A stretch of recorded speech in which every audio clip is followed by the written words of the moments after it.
senses idle in your place. Oh, left me standing at the source. It's a major scare that the prize is yours, and the darkest star is soul, and you're the brightest star of all, and you're the brightest star, and you're the brightest star of all, and you're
Hello everyone and welcome to another episode of Riffing with Scott, where we go through one song from Colours in the Sun every week. Thanks for everyone for tuning into the stream so early. Benno, Talis, Marco, Zach, Diablo Macho, Paul, John, Zach. I've said Zach twice, but you should be mentioned twice because you're awesome. How's everybody doing? Hope everyone's had a fantastic fortnight. Sorry I was not here last week, but we'll make up for lost time. This week we are looking at a very cool tune from the album, Sign of the Times. This one, just to give you a little bit of a background on it, is a track that me and Danny kind of worked on many years ago. I think it may have even been around the time V was being written. Yeah, it just didn't really fit with what we wanted to do on that album, and it didn't really fit with Ghost Mile. But when we were sort of at the tail end of the writing process for Colours, we were like, I think this record needs one more track, and we decided this one would actually suit the vibe like perfectly. Yeah. Lulu in the chat. How you doing? I saw your haircut in effect. Yeah, look, my hair is crap. I'd rather just shave it all off whenever I can. It's very cathartic getting rid of the crap that is my hair. It feels much nicer when it's just completely deleted from my head. Glad everyone's doing okay in lockdown. Yeah, it's tough. It's tough times. We all know what's going on in the world at the moment. Everything seems to be a bit insane. But you know, hopefully we can all take some time to reflect on the positives as well. I know that's obviously easier said than done, and some people are in much more privileged positions to do that, myself included. So I just hope that everyone's keeping safe out there. I was thinking Fire of the Times. Yeah, I get these two titles mixed up in my head as well. Though I think this one is pretty different in style to Fire of the Times. Music keeps us going. All my gigs I was going to have been rescheduled to October. That's good, man. I'm glad the shows are going ahead at least. Hopefully we'll be able to talk more details about gigs that we were supposed to play, and give you some updates in terms of, you know, when we can go back overseas, or even, you know, play some Australian shows as well. But for now, this is the best thing we have, and I mean, it's pretty awesome that we get to do this. With this vinyl here in Britain, do I really have to pay an extra £19 for shipping? Maybe have a look at the Season of Mist website, Zach, because they do distribute from Europe as well. That may drop your shipping costs, but again, with the state of everything at the moment, there's a lot less planes in the sky, which means all of our shipping costs have unfortunately gone up. But hopefully that will subside at some point in the near future. On that note, we have re-released Ghost Mile as a beautiful vinyl. We have classic black, and we also have this beautiful clear teal. You might not be able to notice so much in the image, but this is actually a clear teal vinyl, which looks magnificent, designed by the lovely Ashley Ducourt. We also have a couple of Ghost Mile shirts to go with it too. This is a re-release through Season of Mist, which also includes 3 bonus live tracks. We've got a live rendition of Ghost Mile, Meaning of I, and Lost. So yeah, if you guys want to shoot us a purchase, then head over to voyager.bandcamp.com, and all of our stuff will be up there available for y'all. The other thing that's up there, which is what I'm going to be using today, is the Colours in the Sun guitar book. We've only released a digital version of it at the moment, but you can pick up a copy of that from Bandcamp as well if you're interested in learning any of the songs that we've been going over the last couple of months. Man, it's crazy. I feel like time has both been going really slowly, but also kind of fast, because we're nearing the end of this album. We've only got a couple of tracks left.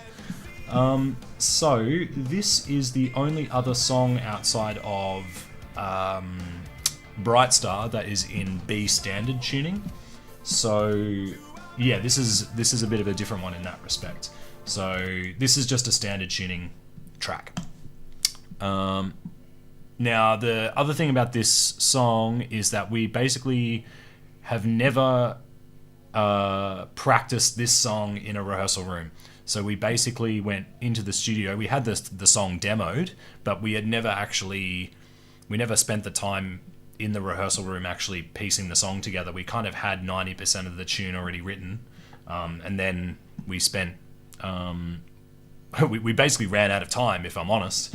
We ran out of time to practice everything. So this one's a studio track, basically. Yeah.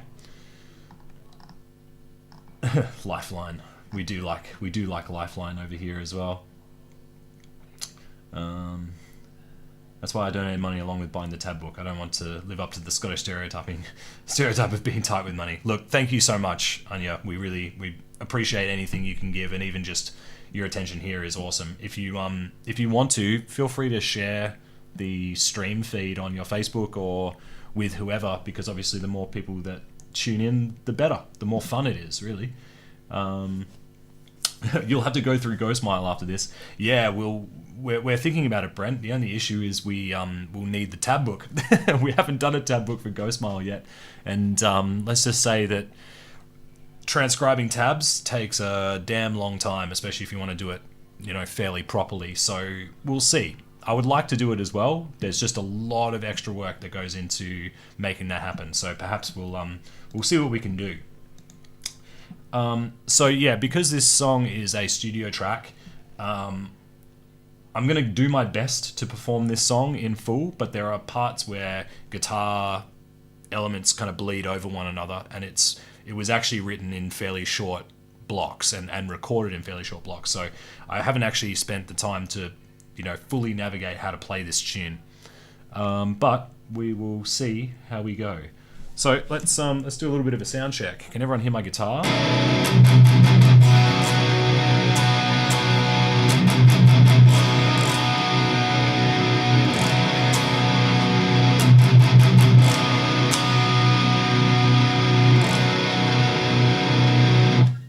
Just let me know in the chat if you can hear that nice and clear. All right, and now I'm going to flip over to the session. Let me know if you can hear the track, and let me know whether they're fairly well balanced.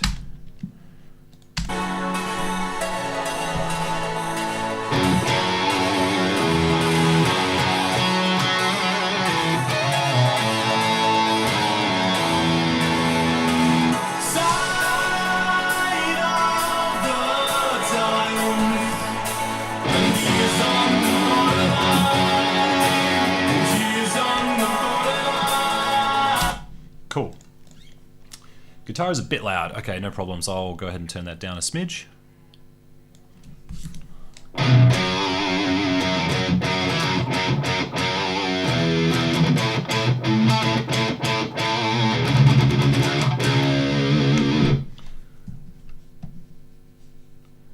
This is always the hardest part.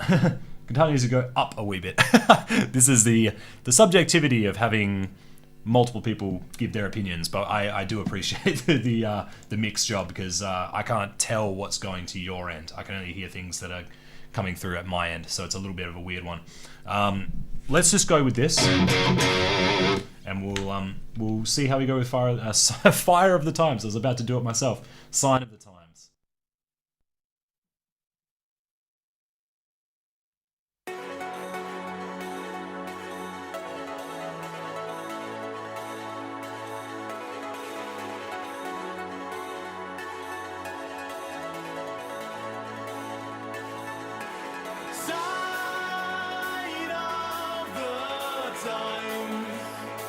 And he is on the borderline, and she is on the borderline.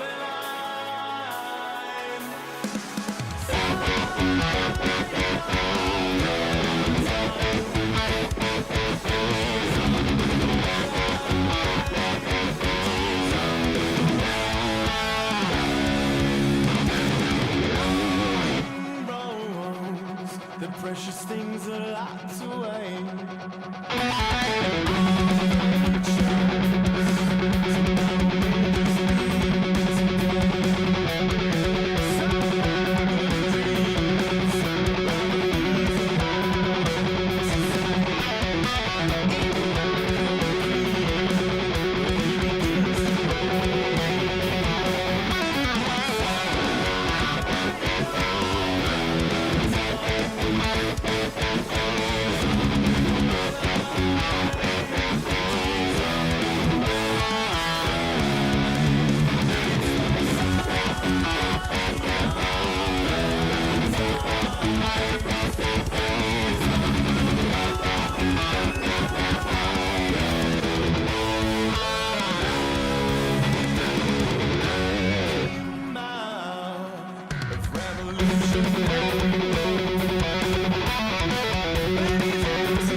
Benji feels the warmth of all leaves cold. Not all he was born to be, and he becomes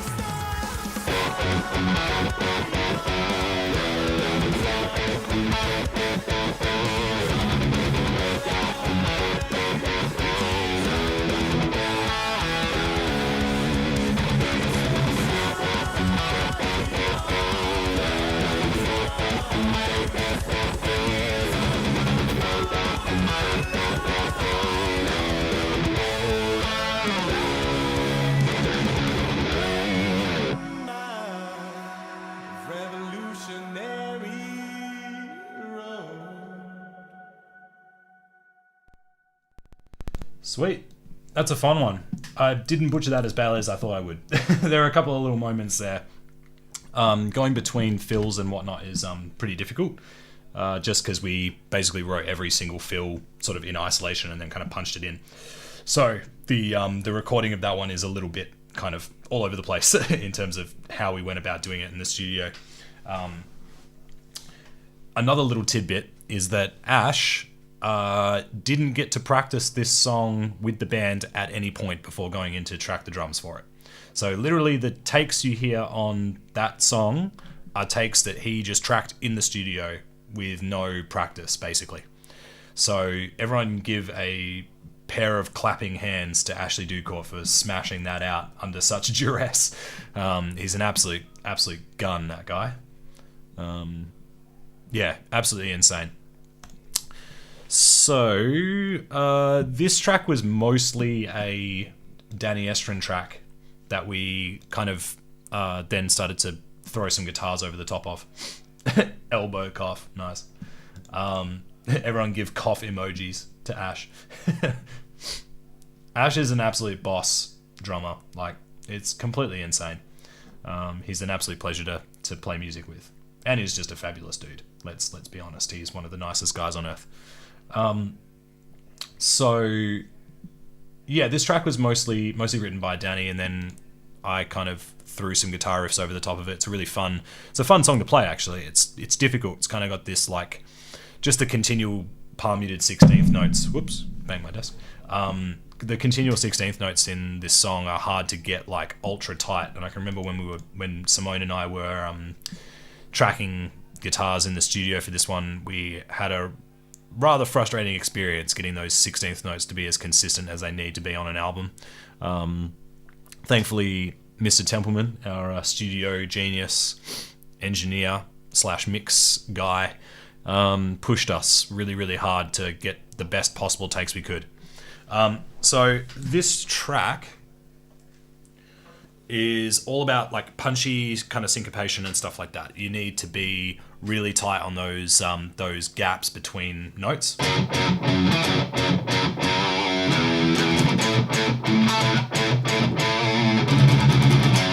Right? So it's the actual notes themselves are not that complicated. It's really just with an F sharp minor tonality. The difficulty is getting those spaces between the notes.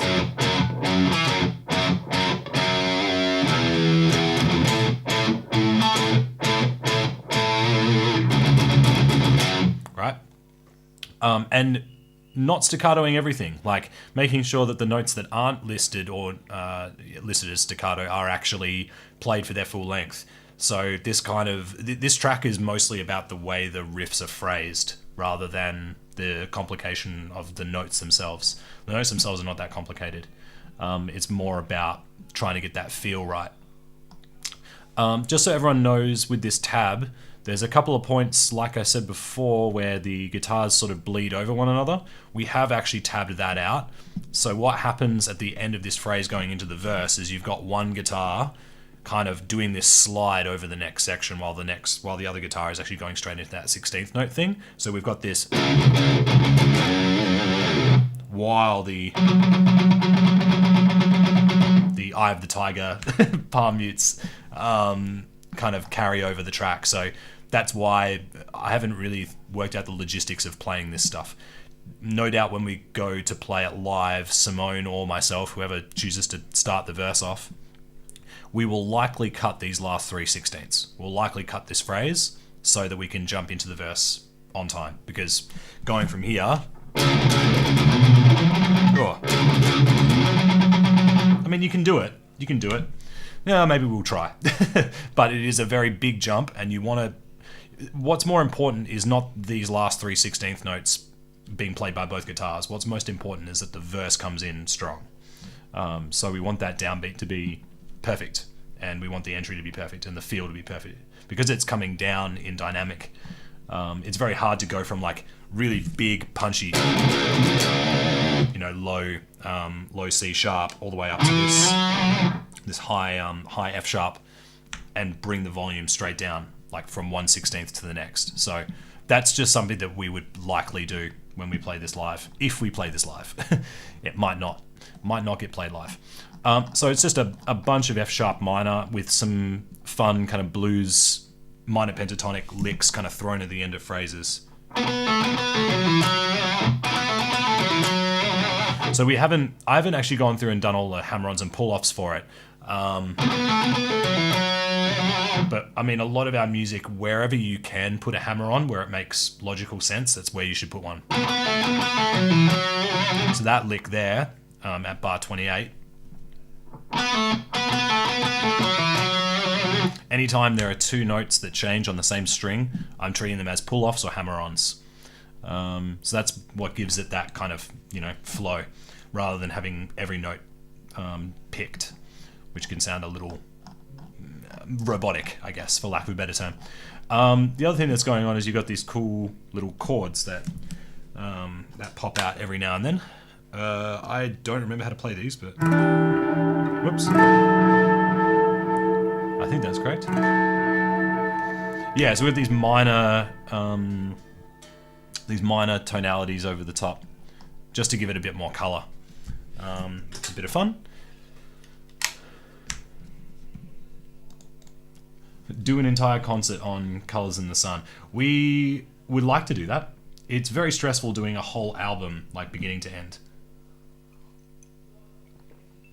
Oh, I'm on the gin and tonic tonight because why not? It's a Wednesday night. Who cares?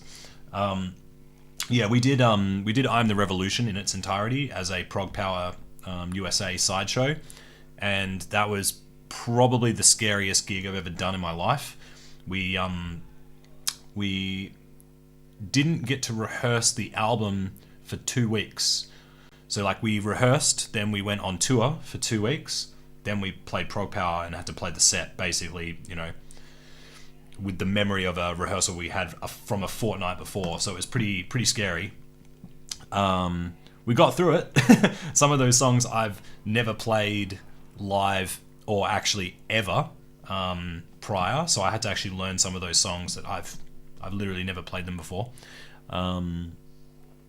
So that was pretty stressful, having to basically learn the songs for one gig and not being able to practice those songs really 2 weeks prior to the show. So yeah, it was a big old nail biter. So I think Colours would be a lot more manageable because these songs are fresher in our minds, and the fact is that we were all involved in the writing process of this album, whereas when we ran Revolution, the only people who were in the band were Alex, Simone and Danny. Myself and Ash weren't actually in Voyager when that record was made, so yeah, it's difficult. It was very, very difficult. But yeah, I think Colours could be a possibility. G&T, Drink of the Gods. I agree. They're just so good, Benno. So refreshing. It's just really nice to crack open a fresh ginny boy at the end of a long day. Do the whole of V. Now that would be a mission. That record is like 70 plus minutes long. There are songs on that album that I do not remember how to play. I don't think I remember how to play Peacekeeper.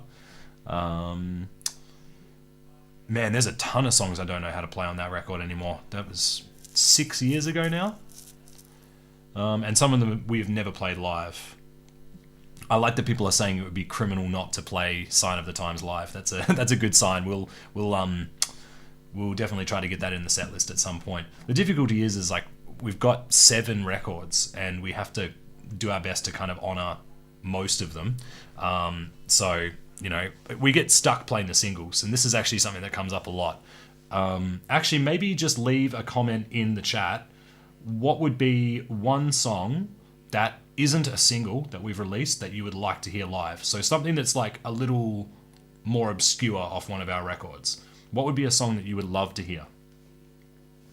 Because we're constantly trying to deliberate as to what, you know, non-single songs we should be playing. Because yeah, I mean, everyone asks for Hyperventilating, everyone asks for Meaning of I, everyone asks for Lost, but we'd like to know what weird other songs, non-singles, you guys would like to hear, because I think that'd be very helpful for us. Disconnected. Okay, cool. Let me go through each of these fills while you guys decide which song you'd like to hear live. This one's just a really straightforward. This one at 36. This is one that we reuse a bunch. It's sort of like the staple fill, and then every other time we might do something a bit different.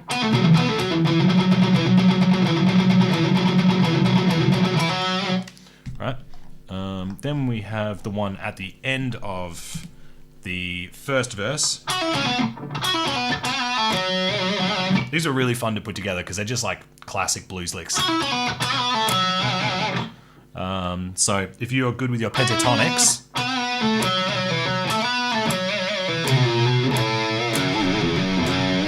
if you're good with all your pentatonic shapes, then all of these fills will be pretty comfortable for you. Great thing is that pentatonics are really easy to execute on the guitar, but they sound sick. So it's like a double bonus. So what have we got here? Whoa. Rational Gaze. Peter, of course.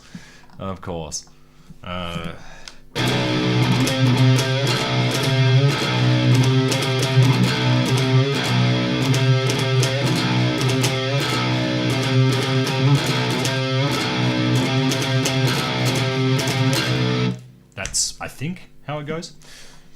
Seize the Day and Lifelike. Oh, Lifelike. That's a carnival tune, isn't it? Lifeline. We've played Lifeline a couple of times live. Seize the Day is a really, really hard tune. And if we're completely honest, like none of us really like that song. I know that might be hard to hear because I know there are people who really, really love it. We can't get into it these days, just to be honest. But, you know, we'll probably play it at some point live again. Iron Dream is awesome. We like playing Iron Dream. Water Over the Bridge. kind of, I guess it's kind of a single, maybe. We released a video for it. Disconnected and reconnected back to back. We have deliberated about doing this too. We actually did it in a rehearsal once, and it was like brutal. It was so intense, but it was a lot of fun. We may do that at some point in the future. I think V to Colors are the best Voyager albums in my opinion. Thanks, Zach. I'm obviously insanely biased because those records are the ones that I was mostly involved with. I kind of came in through the Meaning of I writing process, and contributed a few bits and pieces. Like Are You Shaded is a track that was built off a riff that I wrote. So yeah, I do like where we're heading musically. I think it's much more free. We feel much more free to do what we want. As the City Takes the Night, we've played that one live too. Pensive Disarray is one that I don't think we've ever played that track live, but I think that would be a cool one to do, definitely. I've seen you guys 5 times. I can't remember if I've heard you play Seasons of Age. We've played Seasons of Age a bit, but I think we only played it on Australian tours. I don't think we've played it overseas. Oh, no, we did do one run. We did do one run where we played it overseas. I think it was with Leprous. It was the first time we went to Europe with Leprous that we played Seasons of Age then. Pentatonics, just play all the black keys. Exactly. It's not quite as easy on the guitar, but, you know, all the instruments have their own perks. They just sound more modern and atmospheric in comparison to the older albums. I mean, a big part of it as well is we really got our teeth into the production side of things as well. Like, the earlier records were done on a fairly tight budget, and I don't think we necessarily had the contacts to talk to the right people. Or I actually really like the mix on Universe. I think Universe sounds great. It's got this really kind of, I don't know, it just suits the songs. But yeah, Scott, to this day, remember Midweek Mayhem when you did all of Revolution? I felt your anxiety from here. Yeah, Amanda, I was saying before that was probably the most stressful gig I've ever played in my life. I've played a lot of gigs, and that one was really, really, really stressful and really difficult and scary, and I never want to do it again. There are certain songs from that album that I never want to play again, because they're just really hard, and I had to kind of learn how to play them like a month prior to doing them, so it was pretty scary. Because man, there's some tricky stuff on Revolution. I think that might be the most fiddly guitar record of all of it, of all of our albums. So as a crew, this lineup are just all gnarly to hang with and have so much fun. Love them. Oh, like do you mean Leprous? First heard you guys supporting Nightwish in Adelaide. Earned yourself a fan from that moment. That's awesome. Thanks, Luke. Those gigs were sick. Nightwish are very chill people, and those shows were really cool. I feel like while Nightwish are very, very different to what we do there, I feel like Nightwish fans would be fans of Voyager. I feel like there's a pretty good chance of like fan crossover between those two bands, which is good because they have a lot of fans. Fun fact, The Morning Light is actually a remake of the Morning Light of Element V. That is very true, Zach. That is straight off the first album, and we decided to put it on V because we wanted to kind of, I don't know, pay homage to some old stuff. And Morning Light is like the one track that we feel still sounds like new Voyager. When you go back and listen to Element V, it's like listening to a different band, if I'm honest. But that's cool. That's kind of like, that's what I really love about being in Voyager, is that I feel like we're free to do whatever we like. I feel like we really have less and less restraints on what we're allowed to do creatively and what you guys would be willing to accept from us. So I think that's very cool. When we were sort of doing the power prog thing exclusively, I feel like we were kind of boxed into writing music of that style. But we really loved it at the time. It's not like we've ever felt forced to make anything that we didn't want to make. We've always felt free to do that. But I don't know, there's just something nice about where things are heading at the moment musically for Voyager. I'm really, really stoked on it. I wish we could have gotten your Ailstorm tour here. I feel like the vibe would have been awesome. Yeah, when we did... Actually, Ailstorm Ailstorm in 2011 was my first ever full Australian tour. I was 21. Yeah, I would have been 21 at the time. Man, that was such a fun tour. Holy crap, that was so good. There was a point where I windmilled to the entirety of Bohemian Rhapsody at a bar after a show. I had a headache, a really bad headache. I discovered you guys are Good Things in Brisbane a few months ago. Your gig was sick. I keep listening to you now. Thanks, man. That's awesome. Good Things was a lot of fun, and there was like, I think in Sydney there was all the remnants of the fires kind of going on at that time, and it was cool to see everyone still there and in good spirits and everything like that amidst all of the shitstorm. I love all your songs. Are my favorite band since 2011. Wow, thank you so much for the long-term support, Musa. We really appreciate it. Nightwish in Perth was the first time I saw you guys as well. Danny sold me Universe and Element V out of a plastic shopping bag in the crowd. Well, that copy of Element V that you got was probably one of the last ones we ever printed. We have been out of stock of Element V for a very, very long time, so you may have yourself a little golden nugget of Voyager memorabilia there. I want to see Voyager and Cog on the same bill. I don't think we've ever played a show together. My other band, Statues, actually played with Cog, which was kind of a weird little lineup, but it was good fun. This Gentle Earth, I don't think we've done that live. No, I don't think we've done that one live. That would be cool to do, though. I really dig that track. That was really fun to put together as a song as well. It was hard because we didn't really know where the guitar should sit or what they should do. There was a lot of open space, but we obviously wanted it to be more of like a keyboard ambient kind of ballady tune as well. So that was a bit of a different one for us in terms of writing. It was it didn't feel intuitive, but that's good. Sometimes it's nice to get out of the comfort zone.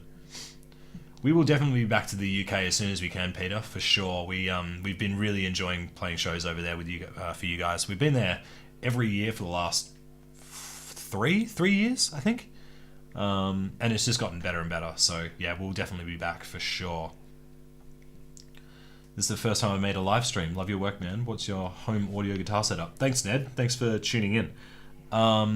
My home studio setup is an iMac. I'm using a Focusrite Forte as my interface, and I'm running that. I'm running Pro Tools as my DAW. In terms of gear, I'm using a Mayonnaise Duvel Elite 7, this beautiful guitar that you see here. This has been an absolute workhorse instrument for me. I absolutely love it. It's masterfully built, and it plays like an absolute dream. It plays exactly how I want a guitar to play. And I'm also using Line 6, the Helix. I'm using a Stomp, which is their smallest, most compact model. It's awesome because I can literally sling it into my backpack, and I don't have to worry about baggage handlers destroying it, which is really good. It's a nice little bit of peace of mind. And then we're using a Peak MIDI switching MIDI switcher. It's just a 4-button MIDI switcher, pretty straightforward. And that's just going into the MIDI in on the Helix to change between patches and snapshots and stuff.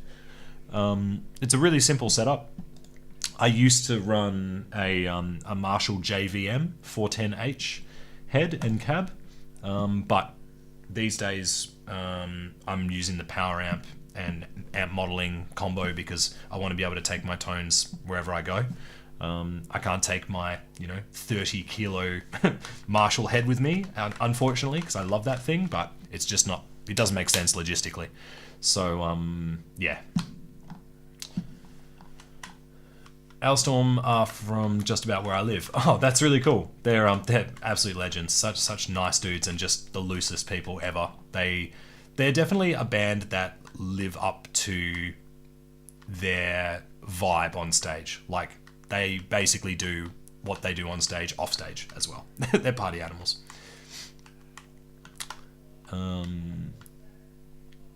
Ever played with Tesseract? No. We've been trying to do that for years. honestly, Tesseract, get it together. Talk to your management. Make it happen. We've been trying to get a tour together with Tesseract for yonks. Yeah, and obviously my relationship with Dan is a little deeper through the Absent Hearts stuff that I did with him, which was some of my own kind of like post-rock, ambient rock music that he sang over for a record, which was really, really awesome. That was really fun. But yeah, we've never played with Tesseract, and I think that's bloody stupid. Get us a gig. Discovered Voyager when they played Prog Power in 2006, 2007. I was fresh out of high school. I was like literally I turned 18 in 2007, so that gives you an idea as to how old I am now. I think I've seen you guys every tour in Europe since then. Love the progress and the way you guys are taking the music. Got to make sure you don't let people tell you what to play and box you into a certain style. The music's better when you guys are enjoying it. I completely agree, and thank you for the sentiment, man. We've never really felt, thankfully we've never felt pressured by our fans to produce something specific. Like no one's really, I mean, you know, of course we've had people with varying opinions on what we're doing these days compared to the past, and some people don't like what we do now, and that's totally cool. But we've never felt like a pressure to deliver something specific, which is great. Like, we've felt very free as a band to explore music however we want, and thankfully a lot of you guys are happy to come along for the ride with us. So, and we really do appreciate that, because we all know that there are definitely bands who feel obliged to produce music of a certain type. You know, like, I guess a good example is Dev. Like, he gets asked to write music akin to Strapping Young Lad all the time, and I can only imagine how frustrating that could get when you're being told to write music that you related to when you were like 20 years old in your mid-40s. But, you know, I guess it is what it is. So yeah, thank you for letting us do what we do. You're a very live streamy boy. Me and Alex have not done one of those memes in a very long time. Do you have a drive pedal before the amp, model or otherwise? No, I don't. Every time I've done it, I've never dug it. I know that some people swear by it, and I've heard people pull some sick tones doing it that way, but for some reason I've tried a bunch of times, and it's just never, I don't know, it's never worked for me. I just like the sound of the Bedonk amp model, and that straight into a, I think it's a Mesa cab emulation. I don't even use IRs. Like, I'm just using the cab sims that are on the Stomp. I think it sounds awesome. I don't know. Tell me if you think otherwise, but I love it. I love it. Love the sound of it. I just realized your name's Jimmy Barnes. Are you the real Jimmy Barnes? More black metal, please.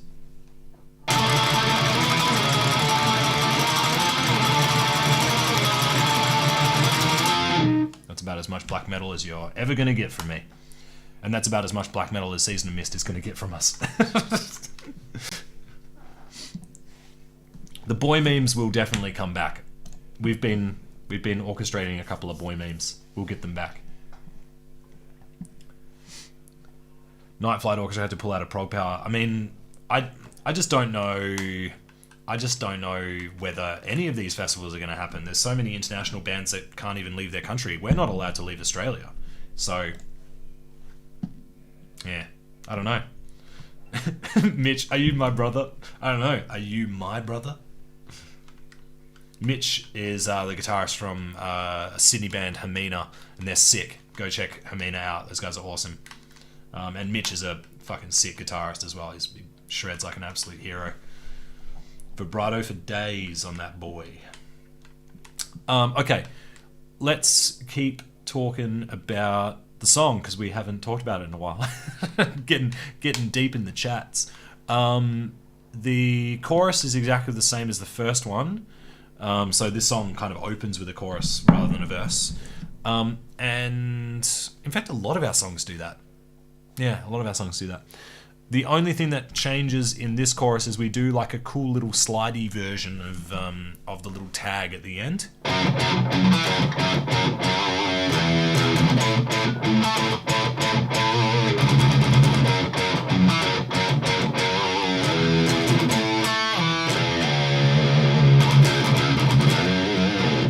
So we do this cool, kind of like that. So you want to try and make those slides as dramatic and as wide as humanly possible. Zach is stoked. Hamina are sick. Lovely, lovely people too.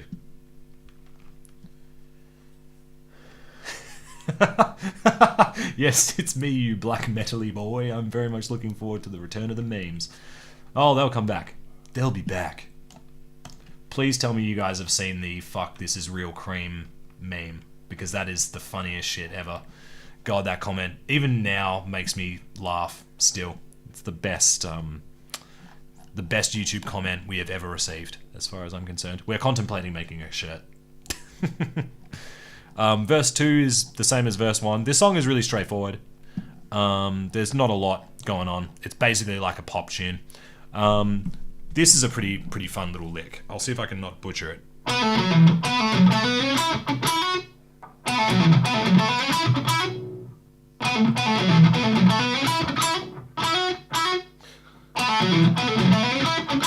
So you want those little gaps in there to be accentuated. So that means you have to really be super tight with your right hand and make sure that the strings aren't flopping about in the breeze and making a whole bunch of excess noise. That one's a fun one. So that's bar 64. Yeah, it's just a lot of sixteenths, just a bunch. Then we have this big bridge part, which is also a ton of fun.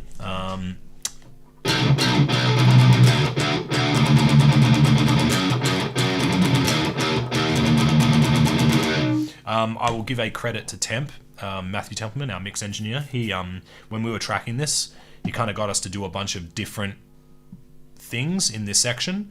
So rather than just doing the same thing like 4 times in a row the exact same way every time, he kind of wanted us to expand on it. So we've got all these different things that we do. So the first one's just like the original idea, and then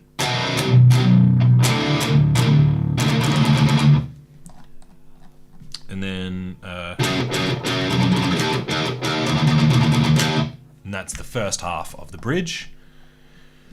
Then this part we kind of go between the power chords and the single note stuff.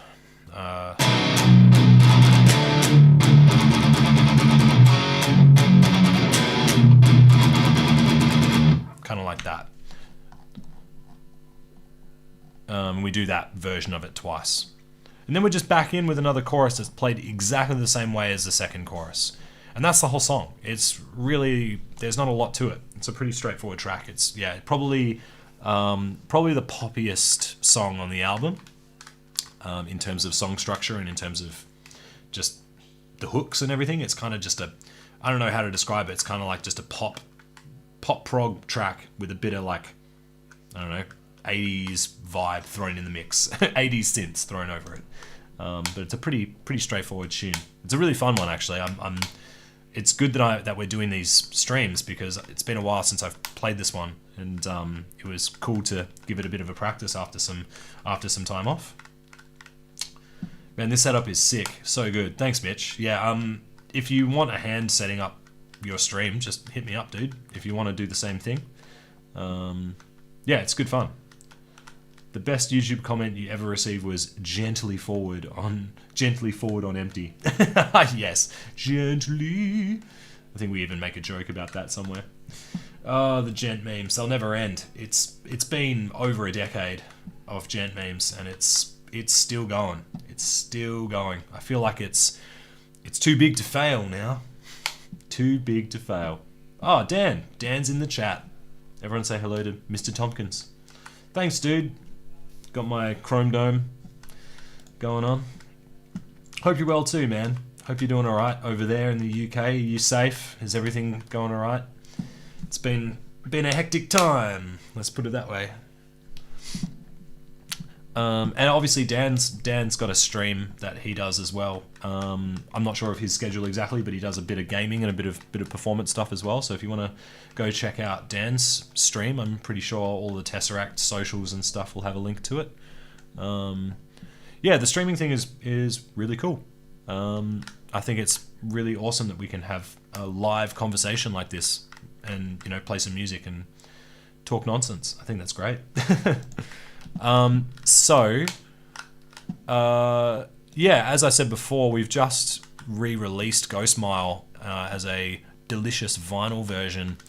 We've also got a new digipack version which contains 3 bonus tracks, 3 bonus live tracks, which you can pick up all of at our Bandcamp, voyager.bandcamp.com. All of the money we make from here goes pretty much directly to us. So if you wanted to know if you wanted to know the best way to support us as a fan, our Bandcamp is the one-stop shop for that. So we really do appreciate any of the support you give us. Yeah, we really, really appreciate it. Get Voyager on tour with you. Yes, I agree. We should definitely do a Voyager Tesseract tour because it would be silly not to. What's your favourite stuff to play when you're chilling at home and not practicing or writing Voyager stuff? I've actually been listening to a ton of synthwave. I'm actually writing some of it myself at the moment. I might even do a little cheeky preview if you guys want to hear a bit of that. So yeah, I've been listening to a band called or an artist called Unfound. I'm gonna put them up on the screen because they're really cool. Yeah, I just found this track that I really dug on a YouTube playlist. The track was Promenade by Unfound. It's wicked stuff. If you're into that like 80s synthwave stuff, I think that he does some really cool stuff. Apart from that, man, I don't know. I haven't really been, if I'm honest, I haven't been in the mood for much new music. I've just been listening to playlists and kind of just chilling on it for a bit. I think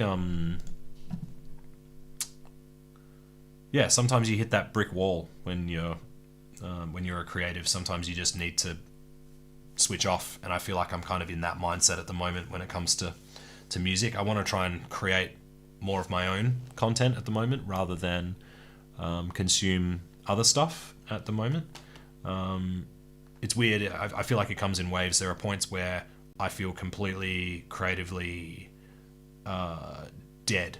Like I've got no good ideas and I don't feel like any of my ideas are pushing me forward as a musician. And that's when, I start listening to other music for ideas or just for the sake of switching my brain off. But I'm definitely much more now in the swing of trying to create stuff myself rather than listening to new music. So yeah, but it swings and roundabouts. It always comes back around the other way at some point. But yeah, sorry I couldn't give more new recommendations, but Unfound is an artist that I really dig at the moment. Oh yeah, Anya, you're a champion. Yes, there is also on our Bandcamp there is also an option to just donate. Obviously, we would, we always appreciate a donation. We would love to give you something for your money. That's, to us, that's obviously the number one priority. We want to give you something as a thank you for supporting us. But if you do feel like donating some money, of course you can always go down and click the fuzzy feeling of supporting a band you like button down here, and you can donate whatever you want. But honestly, like, we appreciate everything, but feel free to grab an item while you're here instead. Whatever you like. Oceanside 85 are amazing synthwave. Okay, I'll give them a cheeky sus. Voyager Tesseract and the Contortionist would be a great lineup. I agree, man. That would be so sick. The Contortionists are awesome. I feel like that's like a really cool mix because Tesseract is moody like the Contortionist, but we're kind of groovy like Tesseract. So you get this really cool kind of mix of sounds. I would be 1000% down to tour with both of those bands. Both are sick. Voyager with Tenacious D as support. Maybe flip that around. I'd be stoked to play with Tenacious D. I reckon that'd be hilarious. I reckon people would probably dig us too, who listen to those guys. Tribute is, after all, about the meaning of I. That's definitely not the greatest song in the world. But thank you, Shane. I appreciate it. It's up there, though. Sick. I think we might call it early tonight, everybody. I'm a bit knackered, if I'm honest. But thank you guys so much for tuning into the stream and letting me talk nonsense at you about Sign of the Times. This one's a really fun track. Hopefully we'll get to play it live at some point for you when we're allowed to. When the whole situation with the COVID stuff goes away, we'll be able to play some gigs, because goddamn, we miss playing music for you guys. We really, really do. I really want to play some shows already. So yeah, hopefully we'll be back sooner rather than later. So yeah, thank you guys again so much for joining in on the stream, and we'll catch you next week at 8 p.m. We'll be back doing, oh god, what song will we be doing? I can't remember the track order. Water Over the Bridge, sick. All right, big riffy boys. See you next week, everybody.